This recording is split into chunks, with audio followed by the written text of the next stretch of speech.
All right, guys, want to say welcome to it. Everyday Lessons. Now we are back with a bang and we're feeling good. I hope you're feeling good. Want to welcome Dr. Amala. Hello. Yes, I am. Yes, we're here, guys. Want to thank you all so much. The journey has been amazing thus far. We've been doing it week after week, week after week. People are giving us great feedback. We're feeling good. Only up, up, up, and more up from here. And today we're back into the pond. The daily pond, as we say, we everyday lessons is a nice way you can put on your thinking cap and not too much of a tight one, because we try to keep it as relaxed and easy for everybody as possible. So when you're inside of this forum, you don't have to feel like an outcast. Everybody's an inclusive forum. You know, you hear the word inclusive in the Caribbean and they say, yeah, we're going to all inclusive, and you automatically think it's expensive, and the back of your mind saying this is not really inclusive, it's more exclusive because all my friends can't come. But that is not this. Right. This is really an inclusive space, a space where everybody's welcome. You can feel free to send all your comments. At the bottom of the screen, you always see where you can send us information, send an email, send whatever you need to know to be part of the conversation, and we're here and we're willing to go. So, as we kick things off today. So today, I want us to answer some questions ourselves that have to do with self-awareness, so that people understand what are the things they need to ask themselves to determine. Because we talk about self-awareness all the time, and we both know that we are each self-aware. But sometimes you say something and it's a phrase and it sounds like a buzzword and people don't quite know what it is. Right. So self-awareness really is the ability to focus on yourself and how your actions align with your internal compass. So you want to know that what you're doing is coming across as you intended it. And when we start to look at things like how you manage relationships, you understand how it should look to others. So we're going to try to get through 10 questions today, answering them in a way that you would understand what self-awareness is as a listener. So the first question that I'm going to ask is, what type of work would I do if I had to do it for free? And so for me, my answer is I would do something like a podcast, because I like this.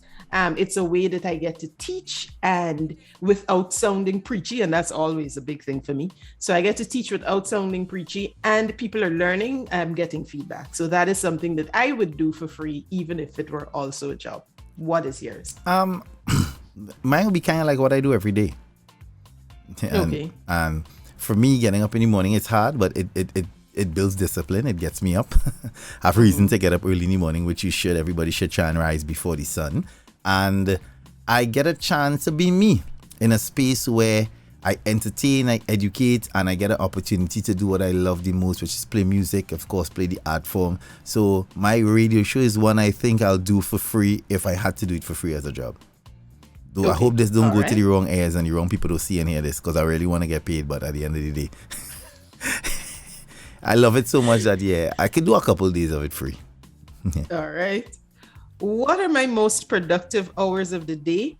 I would like to say any hours that there is peace and quiet. So while I might be able to carve out, some time to read, like at lunchtime, or I may be able to do something just after the news or whatever, I wouldn't put it down to a specific time. I work well when it's quiet. So that would be my answer. What are your most productive hours of the day? My most productive hours of the day will be the earlier morning part of the day. Anytime before 11. After 11, it dwindles down a little bit and it spikes again. I have two. Okay. Sometimes between the periods of 7 to 11 at night as well. Okay. Depending on the day. But definitely early in the morning. Anytime before 11, I can move mountains. Okay. Yeah. What is my favorite way of learning? I would say that my favorite way of learning is reading, and reading a physical book. I am not a fan of like a Kindle or, an electronic book. So my favorite way is reading. What is your favorite way of learning? I am now currently practicing, as we discussed, because I am a horrible reader. I tell everybody that I not that I can't read, but I know for sure I'm horrible at it. You're not going to want to sit down and listen to me read your story. You're not. But I can tell a great story. I can tell an amazing story. If Yes. I on the fly, I can definitely tell an amazing story. I can sit here and I think I can write a play in half hour. But my best way of learning, I think, is visual for me. Okay. I enjoy looking at like tutorials. I love learning visually. For me, it's visual. Okay. Definitely be visual. What behaviors do I not like about other people? So for me, I don't like when people are one, late, and two, if they don't tell the truth, because one of my favorite things to say is that my good name is all that I have. So, for me, if I give my word to someone on something, I would like the same to be done. And so if I see someone doing something that I consider disingenuous, that kind of rubs me the wrong way. So that is a behavior that I don't like in other people. A behavior that I do like in other people is selfishness. Okay. And lack of gratitude when it's right in front of your face. There's some people who I hate to see people take advantage of other people for no reason. It's like there's some people who you know for a fact that this person has been good to you. This person has bent over backwards to make sure that you are comfortable, and yet still you show no gratitude and you operate in a way as though it's not that important and nonchalant, kind of like, okay, anybody could do that for me, like a kind of don't care. Right. That rubs me, and I see it so often where you see people struggle, not struggling, but you can see the intentions are so great, they want to, and they're doing it to uplift you, to help you with the situation, and your response to it is like, yeah, I can get anybody to do that for me. You know, that kind of way. I find that is so important. I hate that. And of course, if you squeeze the toothpaste in the middle. I think the reverse of that is actually something that I don't like, where if people have the opportunity to hold the door open for someone and they don't, not physically, but figuratively. Yeah. So if someone is in a space and they see someone trying to get into that space and purposely they should them hold, they can escort them into the space. And I don't like when people don't do it, and they clearly have the ability. And hold on. Another behavior. I want to elaborate on that just a little bit, and it's about a principle as well. It's about the principle behind it, because I suffered a personal experience with something similar to that, and to this day it affected me. And I spoke to the person as a guy I knew, a friend that I had for many, many years, and I had to years ago explain as to why I distance myself. And you're very correct. There are people who get opportunities along the way. It comes like, let's say for instance, we've been doing this podcast and we've been doing this, and bam, I get a call, and the call says, listen, we want to put you on a bigger platform, a greater platform. And all I had to say, well, okay, we coming. And I choose to say, okay, I'm coming. Right. That in itself right there, I feel God should not grant me any success. I should fail on every venture after that. Just because I didn't give you the opportunity to say, hey, I don't want to come. Right. You go on your own. Yes. I think it's the principle behind it, because you don't know. Somebody, remember, my journey mightn't be yours, my aspirations mightn't be yours, but at the same time, if you're in a space with somebody, in my case, it was a friendship where I was developing a new radio station, and it was a friend of mine who was opening a huge chain of companies that needed heavy advertising, right? And you know that the station I'm working with is fresh, and any station will want advertising or want to sound as though they're doing business. So it would not cost you not even quarter of what you was going to pay these bigger companies to come and say, hey, bro, this is what I'm doing. Look, my commercials, you can play some ads to me. I might in return be like, yeah, of course, I'll play them for free to give you the support. And I win in too, because people listening will say, hey, visibility. He advertising some business. I mean, people listening, all right, cool. And then your business, whatever little airs on my network, your customer's going to hear. You decided to just overlook me and went somewhere else. And this is big. And the road to getting there, I was with you on the entire road, from when you were doing suitcase trading to going on the side of the road and selling out of a bag before you got to the point for your big conglomerate. And it's just the principle of it was real disheartening to me. And I was like, if you can do that for small things, what about bigger things? You understand? So that's how I feel about that. The next one is, how do I manage negative thoughts and feelings? I feel them, I acknowledge them. So, sometimes people try to believe those things are not there. So I actually feel them and acknowledge them. And I journal. And sometimes if it's necessary, I talk it out with someone. So that is how I manage negative thoughts and feelings. What do you do? Yeah, well, we share the journal part. I kind of write it out as well. And over the past couple of years, I've decided to address it like that. And if I can't talk to the person directly, I jot down everything I want to tell them in point form and send it. So at least a conversation could start. Yes. Because, sometimes something might affect you and you don't want to, because you can, as we talk about facial cues and stuff, meeting somebody in person and talking to them could go the wrong direction, because especially if you're angry. Especially if you're angry. So if you could avoid going there and you can make it into a phone call. If you can't do the phone call, if you think you're doing something, want to hear the person's voice, because some things, some situations, a voice could trigger you. Yes, indeed. So to avoid that, you try and jot down how you feel in point form to make it simplified enough for them to read and understand that this is how you feel. And as an exercise that you do a lot with me, you go into numbers, you list it in numbers. It's either you do 0.1, you say 0.2, or you do how you feel between 1 and 10.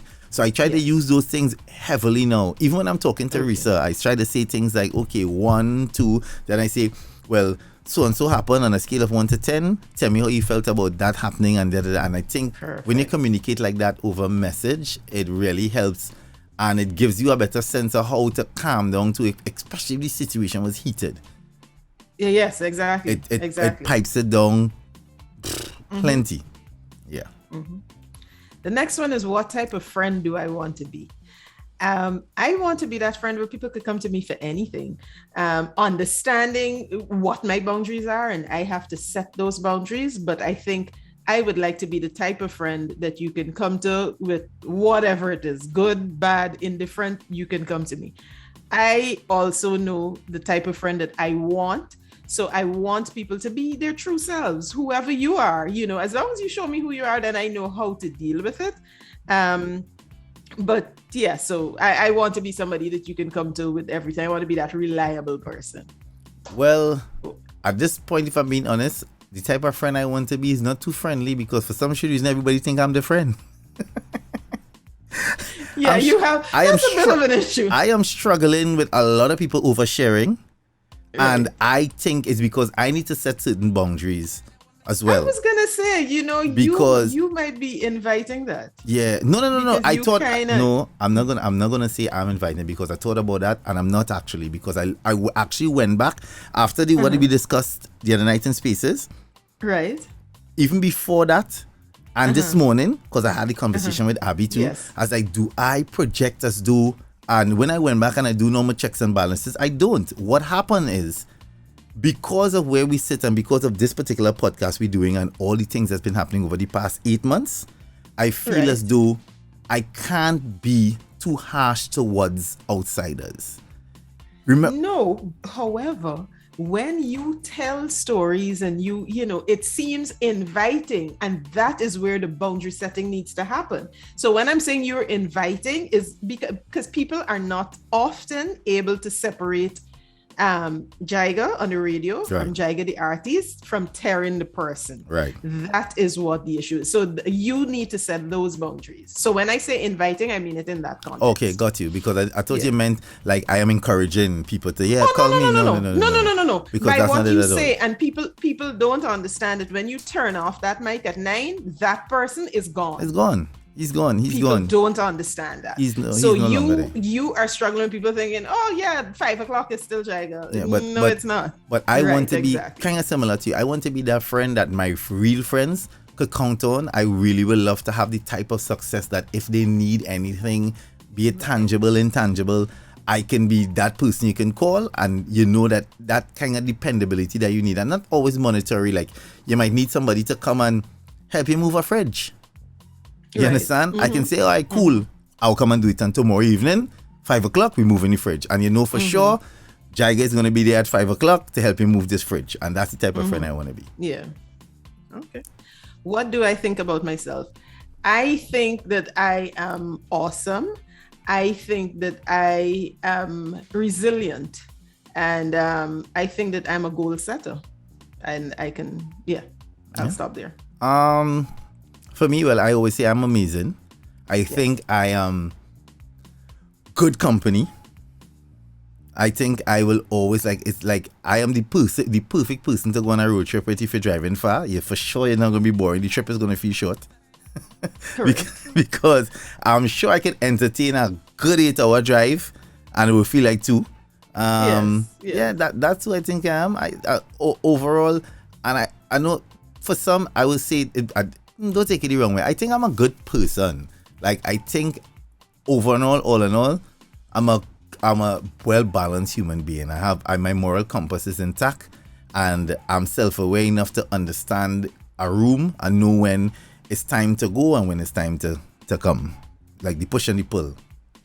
I was driving the other day and I was thinking, if I had to go someplace and I had to take someone who in the assignment you could not laugh, you would not get on my list. Oh, well, yeah. Or you couldn't make me laugh. Yeah, because you will die. If it means that you're going to die, you're going to die. Yeah. So forget it. I'm trying to think, if I had to find 2 people to take someplace where I cannot laugh, and I'm like, oh my God, I probably need like one new friend because, somebody who's serious.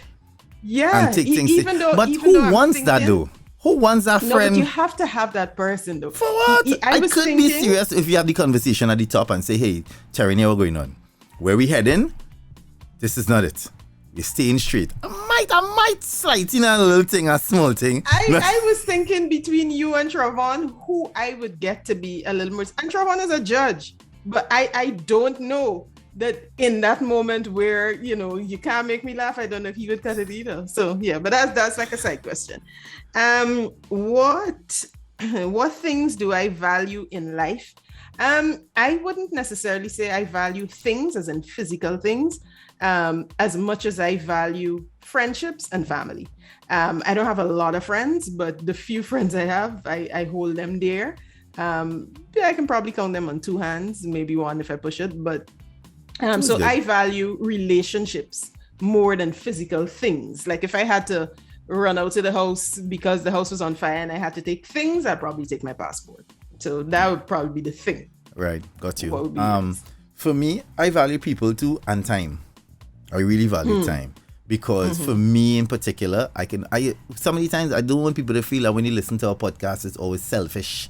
But I could only describe myself, and for me, I really deal with a lot on a daily basis.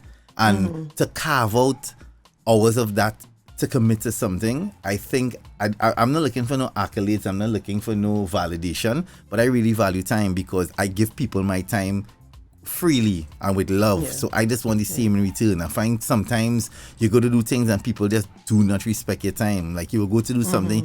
You tell me 2:00, I get it 1:45, and you like, you here? Where I want me to be? You tell me too. Where should I be? Right. You understand? I don't like that. It bothers me. Yeah. Okay. We might be able to get in one more. If there is something is there something in my life that I'm taking for granted? I don't think so, just because I know that every day, the first thing I do is wake up with a grateful attitude. And I've trained myself to do that because I have a little sign that I see the first thing when I wake up in the morning. And it says, start each day with an attitude of gratitude, or something quite similar to that. So I know that there are things that I'm always grateful for. And I look at the smallest things and, sort of make a concerted effort to be grateful. So I don't think I'm taking anything for granted. Is there something that in your life that you might be taking for granted? I'm grateful for getting up, but I think if I'm being honest with myself, I think I'm taking my talents for granted. I think I should be doing more. I'm being honest. Okay. I'm at a stage in my life now where, as you always say, we need to teach more, and I'm obsessed these days. My new vice is learning. And in doing that, I think as though I'm getting so much knowledge and realizing that, I've been wasting time. I should have done so and so with this, or I should have done so and so with that. It's like, I don't know if you noticed that my entire Instagram is done over. I give it to a team of young people. Yeah, my entire Instagram is like scratched, like brand new. Oh, okay. Like brand new, because they focus on the aesthetics and all the new, and that is just because that's for the Jaiga side of things, if you understand what I'm saying. Right. I remember we have to learn to separate this, and then this new me which is everyday lessons is the Terran calendar side. So this is something Right. totally separate and apart. So we need to see, and that's what and it's so nice when young people, somebody in their 20s could come and say, yo, Uncle Jags, you need to separate this. Because yeah, we get this, but look how we're doing now.